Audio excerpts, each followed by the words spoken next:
اور میرے ساتھ عملی طور پر صرف 3 چینی دوست تھے۔ یہاں ہمارے مقاصد بھی مختلف تھے۔ بھارتی مجھے زندہ گرفتار کرنے یا اس میں ناکامی کی صورت میں ہلاک کرنا چاہتے تھے، اور میں ان کی نفری اور ان کے پلانٹڈ آدمیوں کو زیادہ سے زیادہ ہلاک کر کے ان کے پلان کو ناکام اور انہیں خوفزدہ کر رہا تھا۔ اس آمنے سامنے کی جنگ میں جو بھی رکاوٹ میرے سامنے آتی میں اسے ختم کرتا جاتا تھا، چاہے وہ چند غدار اور پلانٹڈ مہاجروں کی صورت میں سامنے آئی یا جرمن ٹورسٹوں کی شکل میں۔ بھارت کی نسبت کھٹمنڈو میں مجھے جانی خطرہ بہت زیادہ تھا، اور اسی خطرے کو کم کرنے کے لیے یہاں میرے ہاتھوں پے در پے ہلاکتیں ہو رہی تھیں۔ آئندہ 3-4 روز میں جرمنوں کے متعلق یہی معلوم ہوا کہ ان کی آئیڈینٹی کا کوئی ثبوت نہ ملنے کے باعث کسی سفارت خانے نے بھی پولیس سے رجوع نہیں کیا، اور انہیں لاوارث سمجھنے اور مذہب کا تعین نہ ہو سکنے کے سبب نیپال کے قانون کے مطابق ان کی لاشوں کو جلا دیا گیا۔ ایسا پہلی بار نہیں ہوا تھا۔ چرچ کے رسیا ہپی کھٹمنڈو میں اکثر سردی اور بھوک سے ہلاک ہو جاتے تھے۔ میں نے ان کے پاسپورٹ اور کاغذات اپنے کمرے کے آتش دان میں جلا دیے، اور چند روز کے بعد ان جرمن ہپیوں کی ہلاکت بھی ماضی کا قصہ بن گئی۔ میری فوری ذہنی پریشانی وہ مہاجر تھا جو کسی صورت میرا پیچھا نہ چھوڑتا تھا۔ محسن اور لڑکے اس کی مکمل نگرانی کرتے رہے تھے، لیکن بھارتی سفارت خانے سے اس کی ظاہری رابطے کا کوئی ثبوت نہ مل سکا۔ سڑک پر ہوٹل کے سامنے کھڑے ہونے سے میں اسے روک نہیں سکتا تھا، لیکن اس کے دن کا بیشتر حصہ وہاں گزارنے سے وہ میرے ذہن پر بوجھ بن گیا تھا۔ اس سے چھٹکارے کی کوئی اور صورت نہ دیکھتے ہوئے میں نے ایک روز ہوٹل سے نکلتے ہوئے اسے اپنی وین میں بیٹھنے کی دعوت دی۔ وہ گھبرا گیا اور وین میں بیٹھنے سے انکار کرتے ہوئے بھاگ کھڑا ہوا۔ اس سے میرا شک یقین میں بدل گیا کہ دال میں ضرور کچھ کالا ہے۔ کچھ سمجھ میں نہیں آتا تھا کہ اس سے کیسے پیچھا چھڑاؤں، یا کم از کم صحیح صورتحال معلوم ہو جاتی تاکہ اس کا سدِ باب کر سکتا۔ ایک رات میں مریم کے گھر میں اسے اپنی عملی زندگی کے اولین دور کے واقعات سنا رہا تھا، جو میں نے چٹاگانگ میں اصفہانی ٹی کمپنی کی ملازمت میں گزارا تھا۔ اسے بنگال ٹائیگر کے شکار کا ایک واقعہ سناتے ہوئے شیر کو راغب کرنے کے لیے چارہ باندھنے کے مقام پر پہنچا تو اسے میری بات پوری طرح سمجھ میں نہ آئی۔ میں نے اسے تفصیلاً بتایا کہ گائے کے بچڑے کو جنگل میں کسی کھلے مقام پر باندھ کر شکاری گولیوں کا نشانہ بن جاتا ہے۔ میں مریم کو یہ سمجھا ہی رہا تھا کہ اچانک میرے دماغ میں بجلی سی کوندی، اور اس مہاجر کی وہاں موجودگی کی وجہ سمجھ میں آنے لگی۔ بھارتی سفارتکار بھی اسے چارے کے طور پر استعمال کر رہے تھے۔ انہیں بخوبی علم تھا کہ کھٹمنڈو میں مکتی باہنی کے 9 افراد غدار مہاجروں اور وجے کمار کے ذریعے وہ مجھے ان اموات کا ذمہ دار ٹھہرا سکیں۔ میرے خیال میں انہیں پورا یقین تھا کہ اس مہاجر کی ہر روز کی نگرانی سے تنگ آ کر میں جھنجھلاہٹ میں اسے ختم کر دوں گا۔ اگر ایسا ہوتا اور انہوں نے اس مہاجر سے پہلے ہی ایسی کوئی تحریر لے لی ہوتی کہ اسے مجھ سے جان کا خطرہ ہے یا اس کی موت کا ذمہ دار میں ہوں گا، تو وہ بڑی آسانی سے مجھے قتل کے الزام میں گرفتار کروا سکتے تھے۔ اگر ان کے پاس ایسی تحریر موجود تھی تو وہ خود بھی اسے ہلاک کر کے اس کا قتل میرے سر مونڈ سکتے تھے۔ ابھی تک یہ بات صرف مفروضہ تھی، لیکن ہر تحقیق اور تفتیش مفروضوں سے ہی شروع ہوتی ہے۔ ان حالات میں یہ مہاجر میرے کچھ نہ کرنے کے باوجود میرے لیے فوری خطرے کا باعث تھا۔ میں نے مریم کے مشورے سے ایک پلان بنایا جس پر اگلے روز صبح ہی سے عمل کرنا تھا۔ مریم کے گھر سے میں خلاف معمول جلد اٹھایا اور محسن کے گھر گیا۔ محسن کو میں نے کہا کہ مہاجروں کے 10 نمائندوں کو لے کر وہ کل 2 بجے میرے ہوٹل پہنچ جائے۔ اسے میں نے اس کے علاوہ اور کچھ نہیں کہا۔ اگلے دن صبح 10 بجے اپنے چینی ساتھیوں کے ہمراہ میں وین میں ہوٹل سے باہر آیا۔ وہ مہاجر حسب معمول ہوٹل کی بیرونی دیوار کے ساتھ ٹیک لگائے کھڑا تھا۔ میں نے چینی دوستوں کو اس سے چند قدم پہلے ہی اتار دیا اور وین مہاجر کے بالکل قریب کھڑی کر دی۔ وہ ابھی میرے اس کے قریب رکنے کی وجہ کے متعلق سوچ ہی رہا ہوگا کہ میرے چینی دوستوں نے دونوں طرف سے اسے نرغے میں لے کر انتہائی پھرتی سے وین میں کھینچا، منہ پر ٹیپ چسپاں کی اور آنکھوں پر پٹی باندھ کر وین کے فرش پر ڈال دیا۔ ادھر ادھر کے بلا وجہ چکر کاٹ کر ہم اسے شیر پنجاب ریسٹورانٹ لے آئے۔ ابھی ریسٹورانٹ کا کام پوری طرح شروع نہیں ہوا تھا۔ سردار جی سے چند منٹ گپ شپ کی اور اسے چنگوا ریسٹورانٹ لے آئے۔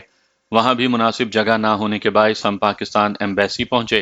میں نے وین خاصی آگے لے جا کر کھڑی کی اور ٹرانسمیٹر آپریٹر کے کمرے میں چلا گیا۔ ٹرانسمیٹر اور دوسرے آلات پچھلے کمرے میں تھے۔ آپریٹر کچھ دیر پہلے ہی گھر سے آیا تھا جہاں وہ اکیلا رہتا تھا۔ میں نے اسے کہا کہ مجھے اپنے فرائض کی ادائیگی کے سلسلے میں چند گھنٹوں کے لیے اس کے گھر کی ضرورت ہے۔ وہ خاموشی سے اٹھا اور میرے ساتھ ایمبیسی سے باہر آ گیا۔ وین میں بیٹھنے سے پہلے اس نے کہا، میرا گھر حاضر ہے، صرف یہ خیال رکھیں کہ میں سفارت خانے کا ملازم ہوں اور افسران مجھے پسند نہیں کرتے۔ ایسی کوئی بات نہ ہو جس سے انہیں میرے خلاف کوئی موقع مل جائے۔ میرے جواب کا انتظار کیے بغیر وہ وین میں میرے ساتھ بیٹھ گیا۔ اس کا گھر سفارت خانے سے 3 کلومیٹر سے زیادہ فاصلے پر تھا۔ اس نے دور سے مجھے اپنا مکان دکھایا، چابیاں دیں اور وین سے اتر گیا۔ میں نے وین اس کے چھوٹے سے گھر کے دروازے کے بالکل سامنے کھڑی کی، مکان کا دروازہ کھولا اور میرے چینی ساتھی اس مہاجر کو لے کر اندر داخل ہوئے۔ میں نے باہر آ کر وین مکان سے ذرا پرے ایک کھلی جگہ پر کھڑی کی اور مکان کے اندر چلا گیا۔ پہلے کمرے کو چھوڑ کر ہم پچھلے کمرے میں چلے گئے۔ میرے ساتھیوں نے اس کی آنکھوں سے پٹی اتار دی۔ مہاجر خوف سے تھر تھر کانپ رہا تھا۔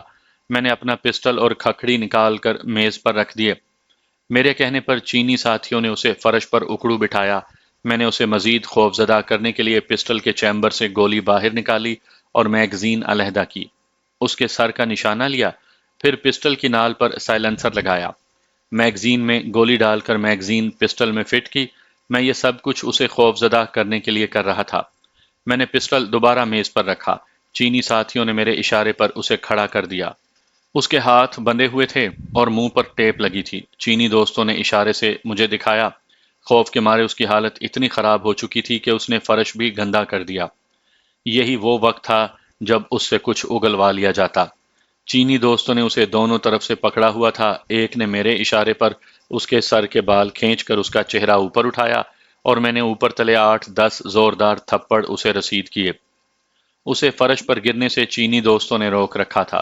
منہ پر ٹیپ لگی ہونے کے باعث وہ نہ تو بول سکتا اور نہ ہی شور مچا سکتا تھا۔ صرف غوں غوں کی آواز اس کے منہ سے نکل رہی تھی۔ میں نے پسٹل اٹھا کر اس کی طرف کرتے ہوئے کہا، خاموش ہو جاؤ ورنہ گولی تمہارے سینے کے آر پار کر دوں گا۔ وہ یکدم خاموش ہو گیا۔ مجھے سب معلوم ہو چکا ہے کہ تم کس لیے میری نگرانی کر رہے ہو۔ جن لوگوں نے تمہیں اس کام پر مامور کیا ہے ان میں میرا ایک آدمی بھی شامل ہے اور مجھے ان سے تمہارے رابطے کی مفصل رپورٹ مل چکی ہے۔ میں تمہیں کبھی کا اوپر بھیج چکا ہوتا اور آج بھی اسی ارادے سے تمہیں یہاں اٹھا کر لائے ہیں۔ میں تمہیں صرف ایک موقع دیتا ہوں کہ سب کچھ اپنی زبان سے بتاؤ۔ اگر تمہارے بیان اور مجھے ملی ہوئی رپورٹ میں ذرا سا بھی فرق ہوا تو تمہاری لاش ان کھائیوں میں پھینک دی جائے گی جہاں جنگلی جانور تمہاری ہڈیاں تک چبا جائیں گے۔ اپنا سر ہلا کر مجھے ہاں اور نہ میں جواب دو کہ تمہیں میری بات منظور ہے یا نہیں۔ میں نے محض ہوا میں تیر چلاتے ہوئے اس سے یہ بات کہی تھی۔ خوف سے تھر تھر کانپتے ہوئے اس نے اسبات میں سر ہلایا۔ میں نے اسے کہا کہ اسی طرح سر ہلا کر میرے سوالوں کا جواب دو۔ میں چاہتا تھا کہ اس کے منہ سے ٹیپ ہٹانے سے پہلے ان بنیادی باتوں کا ہاں اور نہ میں جواب لے لوں جن سے وہ بعد میں مکر نہ سکے۔ بھارتی سفارتکاروں نے تمہیں میری نگرانی کو کہا ہے۔ اس نے ہاں میں سر ہلایا۔ تم سے انہوں نے تحریر بھی لکھوائی اور تمہاری آواز بھی ریکارڈ کی ہے۔ اس نے ایک بار ہاں میں اور ایک بار نہ میں جواب دیا۔ تمہیں اس کام کا معاوضہ بھی مل رہا ہے؟ اس کا جواب ہاں میں تھا۔ مجھے بنیادی باتوں کا جواب مل چکا تھا اور انہی جوابوں کی روشنی میں مجھے اس سے مزید تفصیلات حاصل کرنا تھی۔ اس کی حالت اتنی ناگفتہ بہ ہو چکی تھی کہ اسے ہوش میں رکھنے اور سوالوں کا جواب دینے کے لیے میں دوسرے کمرے سے اس کے لیے پانی لے کر آیا اور اسے کہا کہ منہ سے ٹیپ اترنے کے بعد بالکل مدھم آواز میں میرے سوالوں کا جواب دے۔ اگر اس نے چیخنے یا بھاگنے کی کوشش کی تو میں بے دریغ اسے گولی مار دوں گا۔ ہاتھ پشت پر بندھے ہونے کے باعث وہ بھاگ تو سکتا نہیں تھا لیکن شور مچا کر ہمسایوں کو متوجہ کر سکتا تھا، اسی لیے پیش بندی کے طور پر میں نے اسے وارننگ دی تھی۔ چینی دوستوں نے اسے پھر اکڑو بٹھایا۔ میں نے اس کے منہ سے ٹیپ اتاری، پانی پلایا اور کہا کہ شروع سے ہر بات سچ سچ اور تفصیلاً بتائے۔ جو کچھ اس نے بتایا اس کا لب لباب یہ تھا کہ جب وہ بھارتی سفارت خانے 4,000 روپے واپس کرنے گیا تو سیکنڈ ملٹری اٹیچی میجر باسو نے اسے کہا کہ وہ یہ روپے خود رکھ لے۔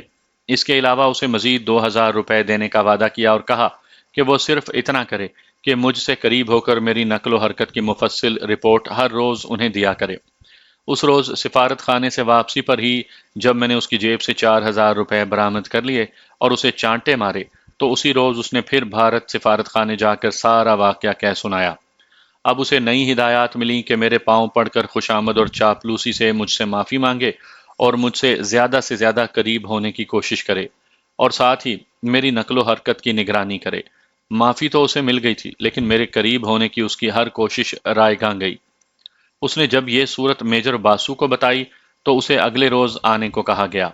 اگلے روز اسے 5,000 روپے دے دیے گئے اور اس سے یہ تحریر لکھوا لی گئی کہ اسے مجھ سے جان کا خطرہ ہے۔